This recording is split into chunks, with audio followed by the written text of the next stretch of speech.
Hello, you're here with Trevor from Adreno, and today we're going to be reviewing the new Rob Allen carbon Timberline spear guns.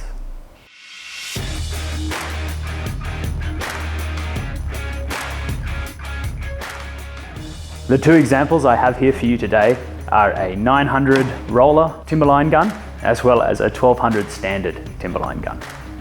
The first most important thing you have with any of the Rob Allen spear gun range is that they all come with a lifetime warranty. So that is always a great advantage, especially if you treat guns poorly like I do. The first similarity that all of the guns will have on the Rob Allen Timberline range are the Vector 2 handles. These are a very reliable handle, and Rob Allen has spent a lot of time engineering and getting these just right. They come with a Kevlar plastic hybrid trigger. This enables it to minimize the wear between the sear and the trigger when it's firing, keeping it as a nice, light, easy fire regardless of how much power you put onto these triggers. And they will also come out on the Timberline range standard with a stainless line release, as well as the integrated reel mounts. On these guns, you have different muzzles depending on how they've been rigged and balanced before they come out.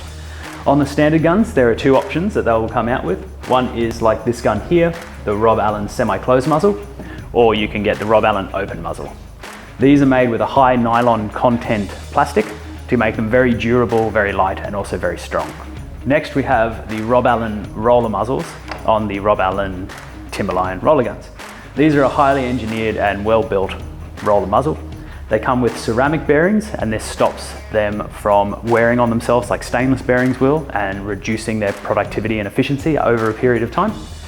They also have a few added features that they've brought in. One is a rail guard on the top, which is this small lump here. That's to stop your rubbers from over pulling and over firing when they get to there. It also protects them from rubbing on a hard surface if your gun is upside down rubbing on a deck for an extended period of time. The next one they have are these large heavy ridges, and that is to minimize how much damage is done to your bridles when they reach the end of the gun at that very high velocity. The other nice thing that Rob Allen has added onto his muzzles in the roller guns is this channel underneath. And this channel exists to stop what causes most of the problems with your rollers jamming or getting muzzle wrapped. And that is this shooting line ending up in the actual roller itself. By having these channel and this guard here, it keeps your shooting line away from the rollers, hopefully minimizing and preventing any of those issues that could occur.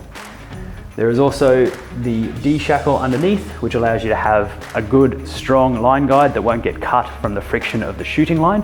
And it also allows a large surface area in order to have multiple wraps on the underside of the gun if you are wanting to have more wraps and shoot further. Okay, let's start with the core feature of this barrel and the internal structure being the pull-truded Rob Allen carbon fiber barrel. These are incredibly strong with multi-directional fibers put under high pressure whilst curing and made perfectly straight. So this is like an incredibly powerful and strong backbone. These are then left as raw carbon, and the timber is then added. That way the epoxy penetrates both the raw carbon and the timber, making a nearly indestructible bond. This gives you an incredibly strong and rigid spear gun, allowing large amounts of power to be added to this gun without it flexing. They're working in a symbiotic relationship, which helps them to both do better than they would individually. So onto the timber. Each timber surround is individually CNC'd at Rob Allen and specifically made for each size, shape, and rigging system that you are getting on these guns. Every single Rob Allen Timberline spear gun is then individually pool tested in a saltwater pool. They do this in order to get the buoyancy just right, so that the spear guns are sitting at just negatively buoyant and nice and horizontal in the water to give you the most accuracy and easy maneuverability.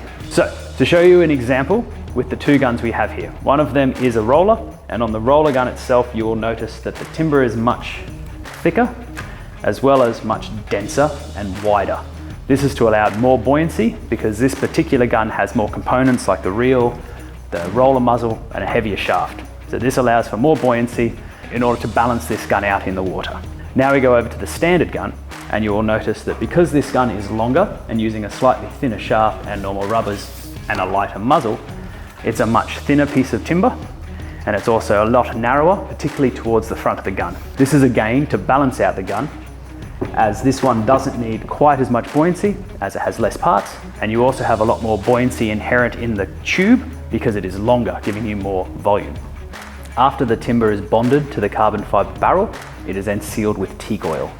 In order to maintain this, if you have any scuffs and scratches, simply use an 1800 grip very fine sandpaper, give it a light rub where those scratches are, and then reapply the teak oil, allowing it to soak in for a day or two before using it again. This just allows the timber to stay sealed and won't start taking on water or having any issues like that.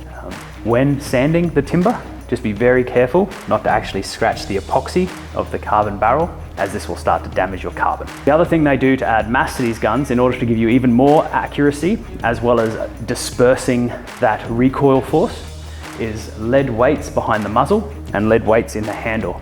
Now these are all made at the same size. They're then put in the guns, and as they're doing the pool testing, they will mill these down to get to the point where it's just right and should give you the smoothest, most accurate shot that they can for every individual gun. The timber that they've chosen to use is a timber called sapale, which has very similar characteristics to mahogany, but it's a little bit denser, so it's even better for use in a marine environment.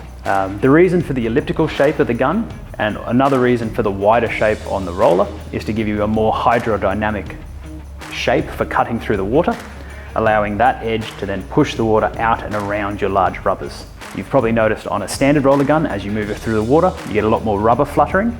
That is then minimized with this particular kind of shape on this gun. Once every Rob Allen Timberline gun has been completed and balanced in the saltwater tank with all of its rigging, and it is exactly how Rob Allen and Rob Allen's company wants them to be, they are then individually branded with the exact setup of how they have put these guns together, so that for the rest of your life and the life of this gun, you know how to rig it in order to get it back to its factory settings. I was lucky enough to get to use the sample one of these when it first came out to Australia for testing, and it is perhaps one of the smoothest shooting guns that I've used in a long time. The one that I used was an 1100 version of the roller, and due to the added mass, the timber ballast and the carbon barrel itself, you barely feel the trigger pull when taking a shot. This enabled me to take quite a long shot on quite a lot of fish that I normally wouldn't, and it was still accurate and still hit those fish. They sound like a very high price tag, but when you look at all of the work that goes into every single individual piece, the materials that they are made out of, and also the amount of research and development that Rob Allen has put into these guns, you can start to see where and how that price comes from. And if you have the money for one, it can be a very good investment for your spearfishing career. Well, thanks for watching. Hopefully we have given you an insight into these new guns that have come out of Rob Allen, and possibly gotten you salivating at the prospect of one day purchasing one. Bye-bye. I've been Trevor. This has been Adreno. We'll see you next time.